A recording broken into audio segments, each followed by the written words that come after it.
एक देश जो 1998 में परमाणु परीक्षण के बाद दुनिया से अलग थलग पड़ गया। एक देश जिसे 2008 की मंदी में खुद को बचाना मुश्किल लग रहा है। वही देश 2023 की G20 में अध्यक्षता करता है और दुनिया के सबसे बड़े नेता उसकी राजधानी में आकर बैठते हैं। और ये बदलाव अचानक नहीं आया, लेकिन सवाल ये है, क्या ये सिर्फ एक नेता की वजह से हुआ या इसके पीछे कोई बड़ा राजनीति? आज हम बात करेंगे नरेंद्र मोदी की विदेश नीति ने भारत को कितना बदल दिया। पहले समझते हैं कि 2014 से पहले भारत की विदेश नीति कैसी। भारत की विदेश नीति की जड़ें नेहरू के जमाने से चली आ रही। नॉन एलिजमेंट यानी गुट निरपेक्षता, न अमेरिका का न सोवियत संघ का। ये नीति शीत युद्ध के दौर में समझ में आती थी, लेकिन 1991 में सोवियत संघ टूट गई, दुनिया बदल गई और भारत की विदेश नीति काफी हद तक वहीं रुकी रही। 2004 से 2014 में यूपीए सरकार के दौर में भारत की कूटनीति रिएक्टिव थी। मतलब पहले कुछ होता था फिर भारत जवाब देता। अमेरिका के साथ 2008 का परमाणु समझौता एक बड़ा कदम, लेकिन पड़ोसियों के साथ रिश्ते, खासकर पाकिस्तान, नेपाल, श्रीलंका बेहद उलझे हुए। और सबसे बड़ी बात, भारत की ब्रांड इमेज दुनिया में एक डेवलपिंग कंपनी, कोई ग्लोबल प्लेयर की नहीं। मई 2014 नरेंद्र मोदी प्रधानमंत्री बने। उनके शपथ ग्रहण समारोह में एक असाधारण काम होता है। SAARC, south Asian association for regional cooperation. SAARC देशों के सभी राष्ट्रीय अध्यक्षों को बुलाया जाता है। पाकिस्तान के तत्कालीन प्रधानमंत्री नवाज शरीफ भी आते हैं। ये एक संकेत था, भारत की विदेश नीति अब रिएक्टिव नहीं प्रोएक्टिव होगी। इसे नाम दिया गया नेबरहुड फर्स्ट पॉलिसी, पड़ोस पहले। ये सुनने में सरल लगता है, लेकिन इसके पीछे एक बहुत बड़ी सोच। भारत ने 2015 के भूकंप के बाद नेपाल में सबसे पहले राहत पहुंचाई, ऑपरेशन नेत्री के तहत। श्रीलंका के साथ मछुआरों के विवाद और युद्ध के बाद सुलह की कोशिश तेज हुई। बांग्लादेश के साथ 2015 में एक ऐतिहासिक लैंड बाउंड्री एग्रीमेंट हुई जो 41 साल से अटका पड़ा था। हाँ, पाकिस्तान और चीन के साथ तनाव भी बढ़ा। उरी, पुलवामा, डोकलाम, गुलवाम, ये सब भी इसी दौर की कड़वी सच्चाइयां। लेकिन इन्हीं घटनाओं के बाद भारत ने अपनी कूटनीति प्रकृति में एक नई दृढ़ता दिखाई। अब बात करते हैं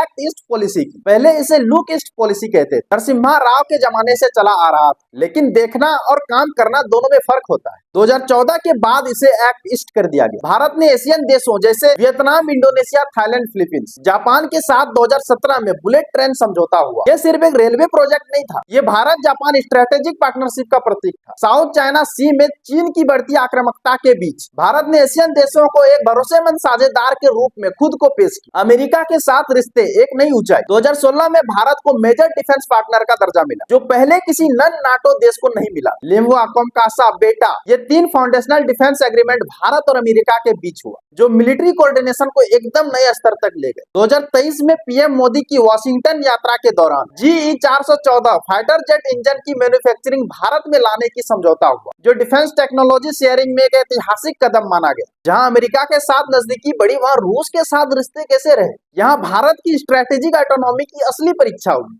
2022 में जब रशिया ने यूक्रेन पर हमला किया, दुनिया 2 खेमों में बट गया। अमेरिका ने यूरोप और रशिया पर भारी प्रतिबंध लगाया, लेकिन भारत ने UN में रशिया नॉन कॉन्डिमेशन वोट पर अब्सटेन किया। नो हाँ नो ना। इस पर पश्चिमी देशों ने आलोचना की, लेकिन भारत ने अपनी पोजीशन स्पष्ट रखी। हम शांति के पक्ष में हैं, किसी गुट के नहीं। और नतीजा, भारत ने रशिया से रियायत दामों पर तेल खरीदा। 2022-23 में रशिया भारत का सबसे बड़ा क्रूड ऑयल सप्लायर बनी, जो पहले टॉप 10 में भी नहीं थी। ये बैलेंसिंग है, अमेरिका का भी साथी रशिया का भी स्ट्रेटेजिक ऑटोनॉमी का व्यवहारिक उदाहरण।